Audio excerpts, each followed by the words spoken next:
in Japan, if you want to start in business in Japan, Japan has a very still like enterprise company we call the JTC, Japanese traditional company. JTC has a very power still. The startup still like ecosystem is not like ready for that, but the huge JTC company has a very decision makers or have a power and money and then also the opportunity for that. So if you want to do this like B2B SaaS or B2B business, definitely have a contact with them. And what I did is just went to the event or went to the kind of meetup and then express our product and just could you give us the feedback of our product? And then you offer. Yeah. Mostly people say yes.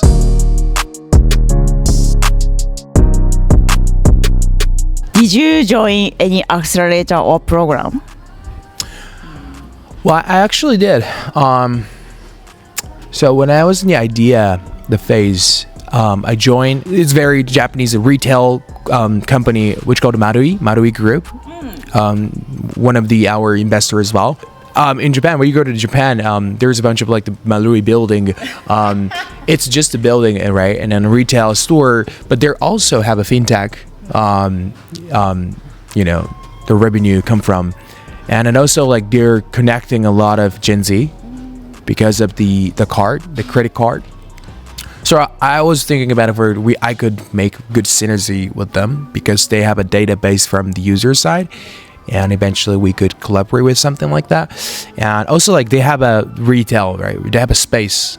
So for software company has sometimes a lacking of the community, right? Lacking of the face-to-face the space. So I joined the Marui Group of the Accelerator when I was just started like 2 months or something. And then that's how I start the gathering more company side, right? Right now it's like we have a client with a Toyota or we're like JT or Recruit or a bunch of enterprise companies using our services.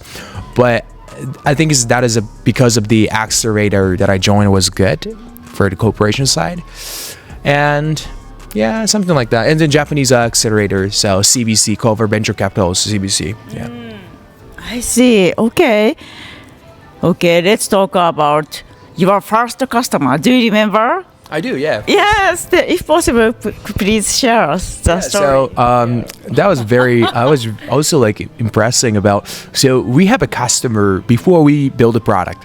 What? Yeah, so we just announce a bunch of like SNS or a bunch of like the kind of mail marketing, like kind of newsletter that is sent. So I met the event and exchanged the business card, and then I just sent we're just building like this, we're just building like this. And then eventually I got a long kind of email. They wanted to do something with us. And that was like, oh yeah, I was like, yes, like a Elon for the president, like and like, oh my god, it's so awesome. And then like, why do they want, and then what kind of the product do you want, like what's your pain, yeah, I had already interviews. And eventually just we started building the product, right? So it's we call the product market fit, but I think it's before that, like idea market fit, solution market fit. So we just think about is this solution is going to work for the company side, and so I had to catch the signal for the companies. Okay, we started it, and then that's the customer, company side, and the user side was me. I had a very problem with myself, so I think the first user was me. That's breakthrough. That's it. Amazing. I love this story. Yeah, thanks to kind of, what can I say, supporter first customer is, right? Especially in your case, before building and finishing the product, this company encourage you, hey, Kimi, can we try like that? And then you can do interview and testing. It's amazing. Yeah, for sure. Yeah, that was very the first time that I was super excited, I guess. Yeah. So good. And it also like I have a very that was like 2021, right? And even like before COVID time, right? exactly, yeah. So yeah, right. And then also like the AI wasn't very so it was very right now it's like building the mock-up or building the prototype is very easy, right? Just to make the prompt and automatically just can get that anyone, people who don't code as well. But at the time, like we need a little bit of prepared. So I think it's right now it's like I just build a product and it's just talk to user, hey, do you want to use this service? And I probably do that right now, but at the time it's just not that way of like checking the market. So Amazing. Okay. So first customer, and then after maybe 1 year, yeah. finally you guys got kind of big client, like what can I say, enterprise customer, right? Japanese traditional company. Wow. How, if possible, could you please share this story? Yeah, I think it's so in Japan, if you want to start business in Japan, Japan has a very still like enterprise company we call the JTC, Japanese traditional company. And JTC has a very power still, and the startup still like ecosystem is not like ready for that, but huge JTC company has a very decision makers or have a power and money and then also the opportunity for that. So if you want to do this like B2B SaaS or B2B business, definitely have a contact with them. And what I did is just went to the event or went to the kind of meetup and then express our product and just, hey, do you guys want to like 30 minutes for just casual talk about like, could you give us the feedback of our product? And then you offer. Yeah. Mostly people say yes because they want to do something for the startups, right? And then okay, please just like 15 minutes is okay, 30 minutes, and then like we had a chat. We have a lot of feedbacks and just with engineers like we build and get back to them, hey, thank you so much for the last time, and then we prepared that, you guys did, and then oh wow, it's just so fast, and then okay, I will contact my department, and then they just have a contact with us, just they're connecting, and they eventually just something like that. So that's the same as the product management as well. So you have the pain, right? You have a pain, yes. And then afterward you just talk with the users, and users said, I want this, or I have a problem with this. Okay, this is the solution. Is that work for you? And then like, okay, some works, some doesn't work, right? And then just like prepare and then scrap and build. So that's what I did to the JTC companies, and eventually if you have client from Toyota, right? Oh wow, well, Toyota using your service. Okay, why don't we start it? Either Nissan or Honda or those corporations. So I targeting about that industry's number 3 clients. I listed it up. Okay, those number 3 companies, if that start, other companies definitely gonna start. Yeah. Right. That's how I, make the strategies. This is awesome because the biggest barrier is like first contact, right? I interviewed tons of Japanese and US founders.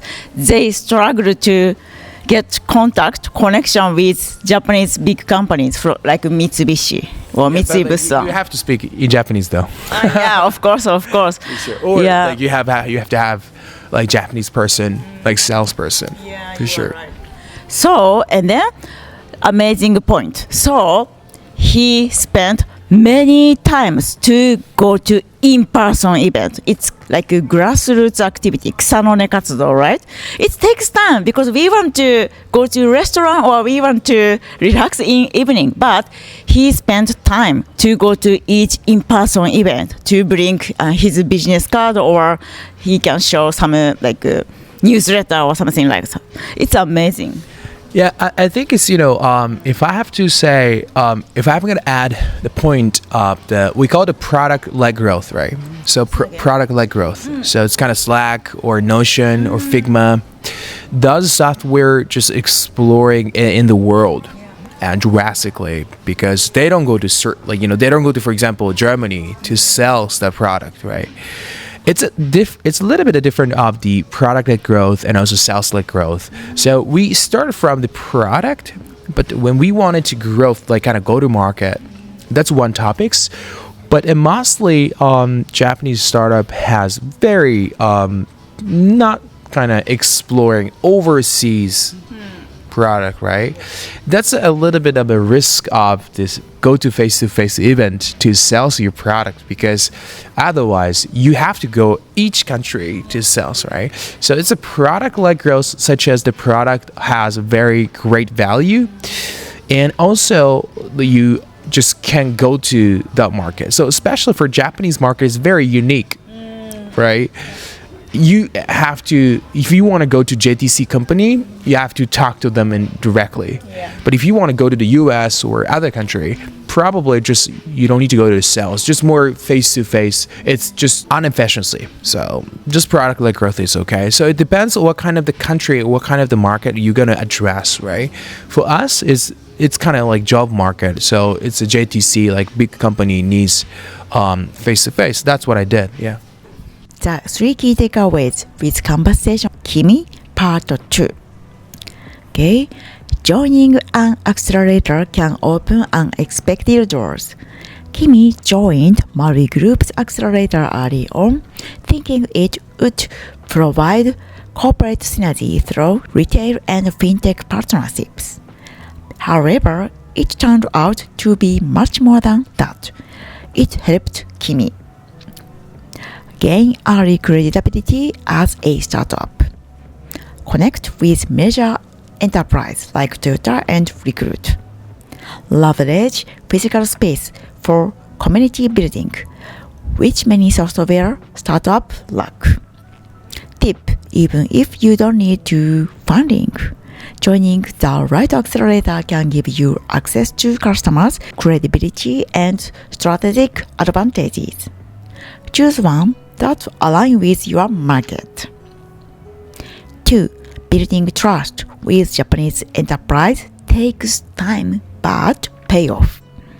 Unlike in Western market, where startup can scale quickly through product-led growth, Japanese enterprise require long-term relationship building. Kimi didn't immediately sell. He first asked for feedback and showed he was willing to listen. He kept updating executives on product improvement based on their input. Once a big client like Toyota adopted his product, other major companies followed suit. Tip: if you are targeting large Japanese corporations, be patient, persistent, and focus on building relationships first before expecting deals. 3. How Kimi secured major Japanese clients like Toyota. Winning big enterprise client in Japan isn't just about having a great product. It's about earning trust over time. Kimi attended industry events and met executives in person. Instead of aggressively pitching, he asked for feedback and built relationships. Once Toyota signed on, it created a ripple effect. Other companies like Nissan and Honda followed. Tip: if you want to break into Japanese enterprise market, focus on strategic networking, patience, and trust building before expecting deals. Okay? Thank you so much for watching our episode today. We hope our conversation will help your future and career. If you like this episode, please give you a like and subscribe us. Okay? So next episode is Kimi part 3. Please watch it. Okay, bye bye.